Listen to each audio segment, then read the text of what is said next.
নমস্কার, story officially চ্যানেলে আপনাদের প্রত্যেককে স্বাগত। আমি আজকে শ্রীমদ্ ভাগবতে আমরা রাজা বলির কথাও আমরা জানতে পারি, কিন্তু সেখানে তার কথাও লেখা আছে। রাজা বলি তিনি দানী ছিলেন, সত্যি তিনি দানী ছিলেন, কিন্তু শুধু দানী থাকলে কি হলো, যেহেতু ভক্ত প্রহ্লাদের কথা আমরা প্রত্যেকেই জানি, যে যার জন্য ভগবান নারায়ণ তিনি নরসিংহ রূপ ধারণ করে তাকে রক্ষা করেছিলেন এবং তার পিতা হিরণ্যকশ্যপকে মেরেছিলেন, বধ করেছিলেন। সেই প্রহ্লাদের নাতি হলো বলি। তাই যেহেতু দত্তকুলেই তার জন্ম এবং দত্ত কুলে জন্ম বলে সেই দত্তের প্রভাবটা কিন্তু তার মধ্যে আছে।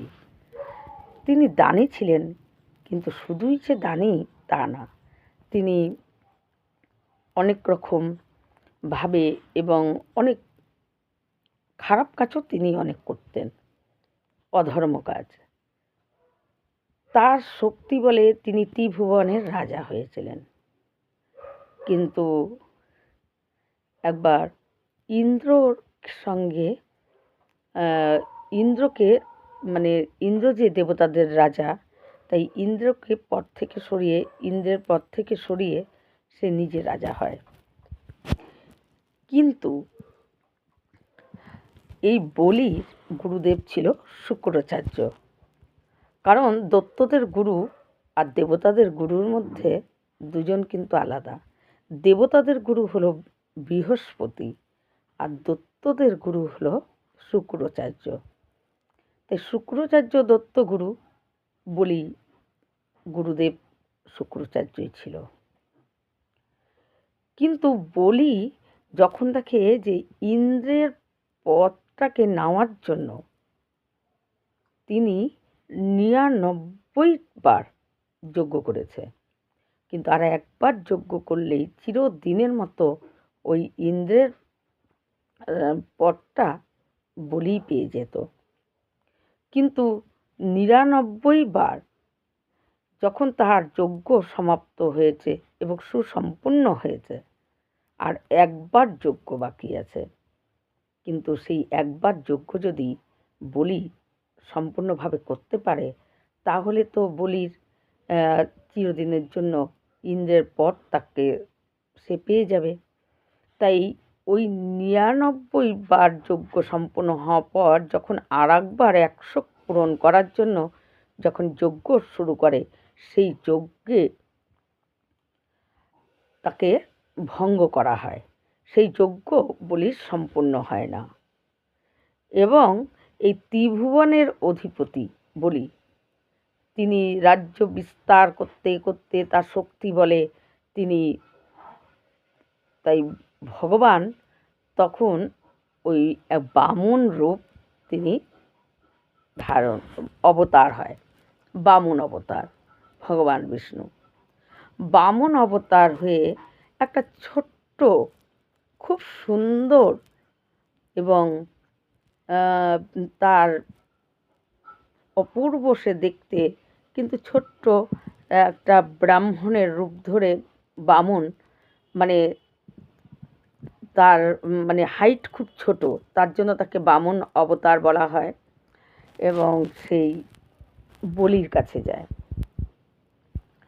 বলির কাছে গিয়ে যখন ওই বামন দেবতা ভগবান বিষ্ণু বামন সেজে বলির কাছে গিয়ে কিছু দান চায়, বলি তিনি তার দুয়ারে যদি কেউ দান চায়, বলি কাউকে ফেরায় না।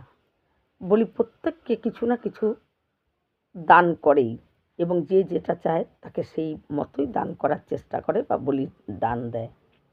কিন্তু যখন ওই বামন বলির কাছে যায় এবং বলির কাছে গিয়ে যখন সে দান চায়। বলি বেরিয়ে বলে, কি দান? হে বামন দেবতা, আপনি কি দান চান আমার কাছে?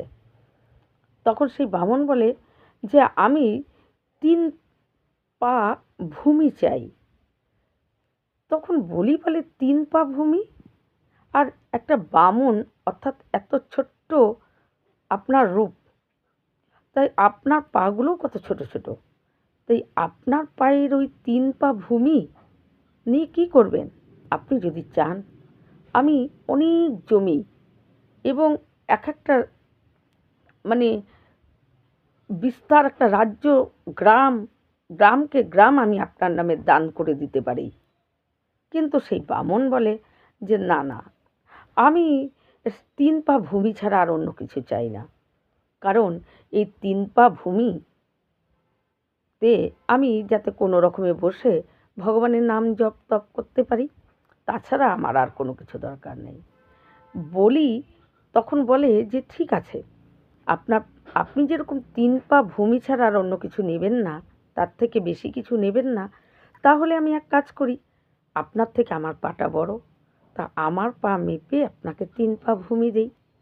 কিন্তু বামন, ভগবান বিষ্ণু বামন রূপে আছে, তিনি বললেন যে না না, আমি তোমার পায়ের মাপে আমি ভূমি নেব না। তুমি যদি আমাকে ভূমি দিতেই চাও, তাহলে আমার পা মেপেই আমি ভূমি নেব, আমি তার বেশি কিছু নিতে চাই না। বলি অনেক তাকে চেষ্টা করে যে 3 পা ভূমি নিয়ে এই ছোট্ট এত সুন্দর দেখতে একটা বামন দেবতা সে কি করবে? যদি একটু বেশি কিছু নিত, বলি খুশি হতো। যে বলি বারবার চেষ্টা করে যে আমি সবাইকে দান করি, আপনি 3 পা ভূমির বদলে আর একটু কিছু বেশি নিন। 3 পা ভূমি আপনার ওই ছোট ছোট পায়ে কী হবে? কিন্তু বামন কোনোভাবেই রাজি হয় না, বলেন না, আমি 3 পা ভূমিই চাই। এখন বলির যে গুরুদেব শুক্রাচার্য, শুক্রাচার্য দত্তগুরু হলেও শুক্রাচার্য চিনতে পেরে যায় যে বামন সেজে যে ভিক্ষা চাচ্ছে বলির দুয়ারে, সে সাধারণ বামন না, সে সাক্ষাৎ ভগবান বিষ্ণু। সে আজকে বলির সামনে সে তার দান চাচ্ছে, আজকে বলির আর কোনো কিছু থাকবে না। শুক্রাচার্য এই কথা মনে মনে ভেবে বলিকে বলে, তুমি ওকে দান দিতে অস্বীকার করো, বলো আমি দিতে পারবো না। কিন্তু বলি তখন বলে, কেন? আজ পর্যন্ত আমার দুয়ার থেকে কেউ দান নিতে এসে বিনা খালি হাতে আমি কাউকে পাঠাইনি। যে যা চেয়েছে আমি তাকে সেই দান করেছি। আর একটা ছোট্ট বামন, সে এসে আমার কাছে মাত্র 3 পা ভূমি চাচ্ছে, এর তো কোনো কিছুই চাহিদা না, আমি একে না করব কেন? আমি একে কিছুতেই না করব না, আমি একে দান দেব। কিন্তু শুক্রাচার্য সে যখন বলিকে বুঝিয়ে আর পারে না, তখন বলিকে বলে, আরে তুমি যাকে দান দিতে যাচ্ছ সে সাক্ষাৎ, সে বামন না, সে সাক্ষাৎ নারায়ণ বিষ্ণু। তোমার কাছে 3 পা ভূমি চেয়ে তোমার সর্বস্ব কেড়ে নেবে, তুমি ওকে দান দিও না বলি। কিন্তু বলি তখন এই কথা শুনে বলে, গুরুদেব, যদি সে স্বয়ং বিষ্ণু হয় তাহলে তো আমি তাকে কোনো মতেই ফেরাবো না। যে নাকি, যার নাকি সব কিছু, যিনি সব কিছু দিয়েছেন, আজকে তিনি আমার দ্বারে ভিক্ষা চাচ্ছেন হাত পেতে, তাই আমি তো তাকে কিছুতেই ফেরাবো না, তাহলে তো আমি আরও দান দেবই। কিন্তু শুক্রাচার্য বলিকে, তার শিষ্য বলিকে অনেকভাবে বোঝানোতেও বলি যখন কিছুতেই বোঝে না, বলি তখন বলে যে যদি নারায়ণ হয়ে আমার দুয়ারে হাত পাতে, এর থেকে সৌভাগ্য আর কি আছে, আমি তো দান দেবই।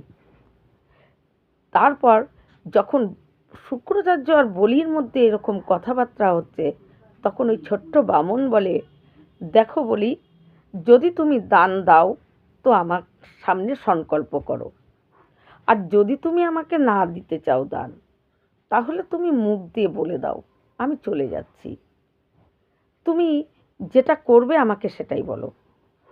তখন ওই বলি এসে বলে, না ব্রাহ্মণ দেবতা, আমি আপনাকে দান দেবই।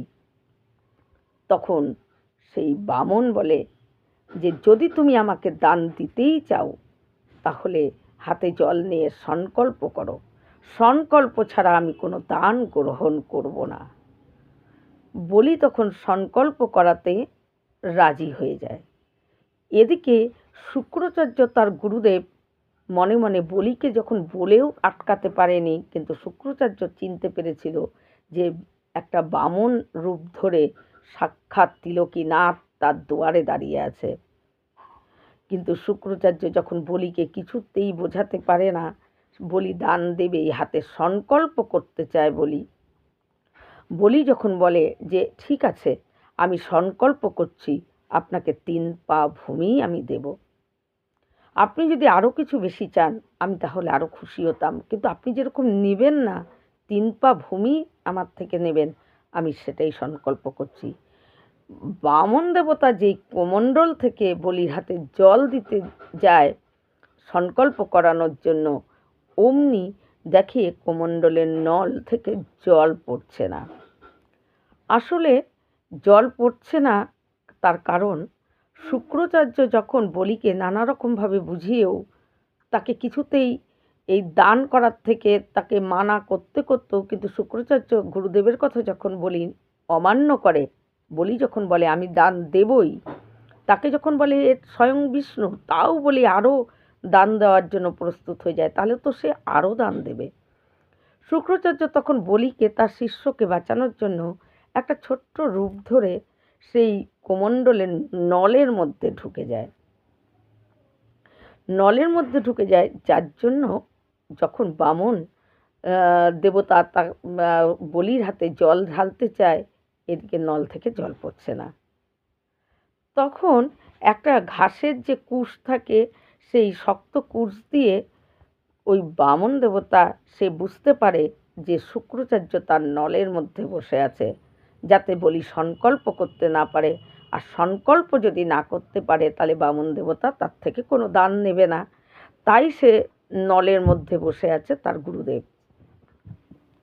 তখন ভগবান বিষ্ণু বামন রূপ ধরে, তিনি তো সব জানেন, তিনি অন্তর্যামী, তিনি জানেন যে তার গুরুদেব সংকল্প করার পেছনে বাধা দেওয়ার জন্য নলের মধ্যে ছোট্ট রূপ ধরে সে বসে আছে। তাই বামন কী করে, ওই একটা শক্ত ঘাসের যে কুশ সেটা নিয়ে ওই নলের মধ্যে খোঁচা দেয়, আর যেই নলের মধ্যে খোঁচা দেয় শুক্রাচার্যের এক চোখে লাগে সেই ধানের কুশটা, আর শুক্রাচার্যর অমনি চোখ দিয়ে রক্ত পড়তে থাকে, আর শুক্রাচার্য অমনি নল থেকে বেরিয়ে পড়ে এবং এক চোখ তার অন্ধ হয়ে যায়। তখন ওই বামন কী করে, বলির হাতে ওই কোমণ্ডল থেকে বলির হাতে জল দেয় এবং জল দিয়ে বলিকে বলে সংকল্প করো। বলি সংকল্প করে যে আমি 3 পা ভূমি আপনাকে দিতে আমি রাজি আছি, আপনাকে আমি 3 পা ভূমি আপনাকে দান দিতে চাই। বলি যখন সংকল্প করে ফেলে, ভগবান তখন কি করে, ওই ছোট্ট বামন বিরাট রূপ ধারণ করে। বিরাট রূপ ধারণ করে এক পায়ে গোটা স্বর্গকে মেপে নেয়, দ্বিতীয় পায়ে গোটা পৃথিবীকে মেপে নেয়। পৃথিবী এবং মানে সমস্ত 3 লোক 2 পায়েই বামন মেপে নেয়। 2টো পায়েই বামনের গোটা মানে সমস্ত কিছু মাপা হয়ে যায়। এখন 3 পা ভূমির সংকল্প করেছে, আর 1 পা কোথায় দেবে? বলিকে যখন জিজ্ঞাসা করে, তুমি 3 পা ভূমি আমাকে দিবে, আমি প্রথম 2 পায়েই আমি তো সমস্ত কিছু মেপে নিয়েছি, এখন তোমার তৃতীয় পায়ের সংকল্প করেছ, তাই তৃতীয় পা আমি কোথায় দিয়ে মাপব? তুমি তো আমাকে 3 পা ভূমি দিবে, আমার তো 2 পা হয়েছে। বলি তখন দেখে যে সমস্ত কিছু তার মধ্যে সে দেখতে পাচ্ছে যে 2 পায়ের মধ্যে যে সমস্ত তিলক সে মেপে নিয়েছে, তার মধ্যে দেখতে পাচ্ছে বলিও আছে, তার স্ত্রী, তার কন্যা সবাই আছে। বলি তখন ভাবে যে আর তো কোনো কিছু নেই। তখন বলে, সংকল্প অনুযায়ী তুমি 3 পা সংকল্প করেছ, আর 1 পা জায়গা আমি কোথায় মাপব? বলি তখন ভগবানের কাছে নতমস্তক হয়ে সে জোড়হাত করে হাঁটু গেড়ে বসে পড়ে যে, প্রভু, আমার তো আর 3 পা ভূমি দেওয়ার মতো আমার কাছে আর কোনো কিছু নেই, তাই আমি ছাড়া আমার কাছে আর কোনো কিছু নেই। আপনি তৃতীয় পাটা আমার মাথায় রাখুন, আমার মাথায় আপনি তৃতীয় পা রাখুন। ভগবান বলির এই কথাতে প্রচণ্ড সন্তুষ্ট হয়ে যায় এবং তৃতীয় পা বলির মাথায় দেয় এবং বলিকে পা দিয়ে চাপ দিয়ে বলিকে পাতালে পাঠিয়ে দেয় এবং 3 পাতে ভগবান সমস্ত কিছু মেপে নেয়। বলি পাতালে চলে যায়, কিন্তু বলির প্রতি তার এই দানের জন্য বলি প্রতি ভগবান সন্তুষ্ট হয় এবং বলিকে বলে যে, তুমি কি চাও আমার কাছে? বলি বলে, প্রভু, আমি যেন সব সময় আপনাকে দেখতে পাই, সর্বক্ষণ যেন আপনাকে আমি দেখতে পাই।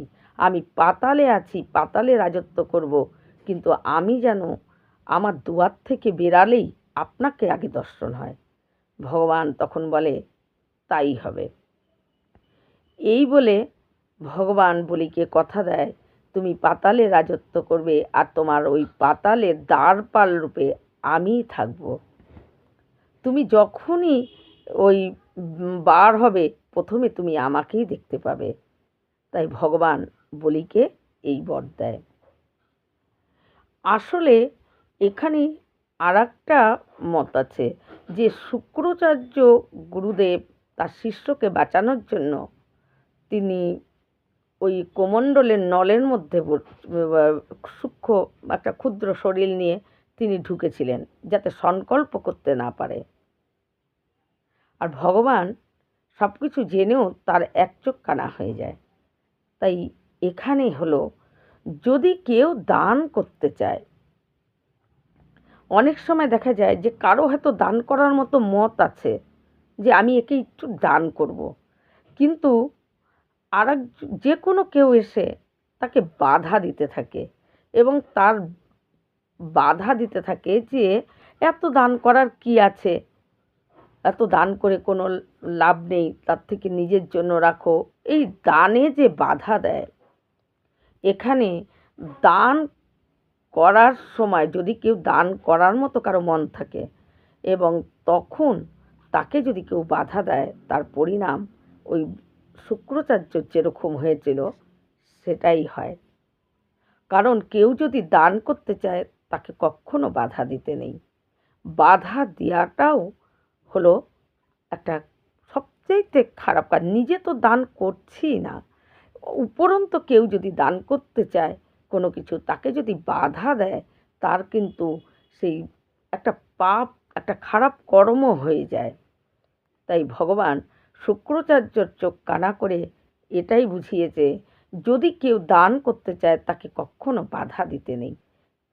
আমি করতে পারছি না দান, যদি অন্য কেউ দান করতে চায় তাকে বাধা দেওয়ার মতো খারাপ কাজ আর অন্য কিছু নেই। তাই সে দান করছে, সে করুক, তাকে বাধা দিতে নেই। আর যদি বাধা দিতে চায় তাহলে ওই শুক্রাচার্য মতনই তার দশা হয়।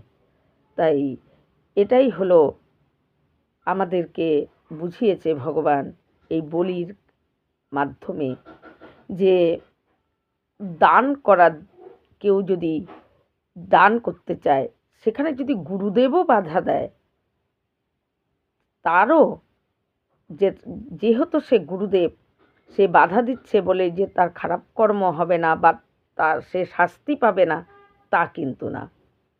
সে গুরুদেব হলেও সে যদি তার শিষ্যের ভালো কাজে বাধা দেয় তাহলেও তার সেই শাস্তি ভোগ করতেই হয়।